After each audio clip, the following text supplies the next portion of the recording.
Folks, how are you? Alex Thiersch in Chicago. It is Tuesday after a long Labor Day weekend. I hope you all had a chance to relax. I'm going to talk to you today about something called MSOs, or Management Service Organizations. We've had a bunch of questions on these. We always talk about them quite a bit at our boot camps. San Jose coming up in 2 weeks, by the way. The issue becomes in medical spas and the medical industry in general. You are not allowed to own a medical facility in most states if you are not a doctor. Now, there are some states and there are some exceptions to that, but that's the general rule. So the question always becomes, well, how do non-physicians, entrepreneurs, nurses, estheticians, whatever it may be, how do they become owners if they're not allowed to own? And the answer to that question is MSOs, Management Service Organizations.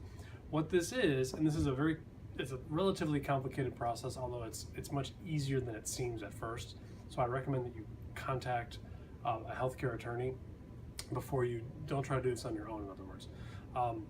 What it is a company, like whether it be a corporation, an LLC owned by a non-doctor, can control all of the business aspects of a medical facility. So marketing, branding, real estate, sometimes own a lot of the equipment, patient coordination, scheduling, bill collection, kind of all the things, hiring and firing, payroll, stuff like that.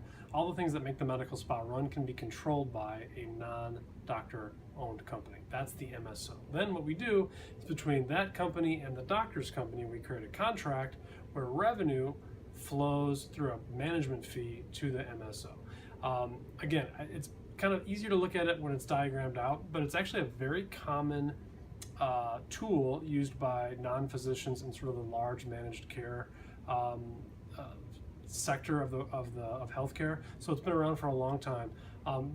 Bottom line is, and kind of the takeaway from all this, is that if you're a non-physician, there is a very kind of convenient, relatively easy way for you to be an owner or to get a percentage of revenue that comes in from a medical spa. Check with your attorney. Check with your local state laws, because it varies from state to state. There's a lot of different things that we can do. And also, we've got a lot of articles and resources on that we've written over the course of the years on our website and other places where you can find out more about this.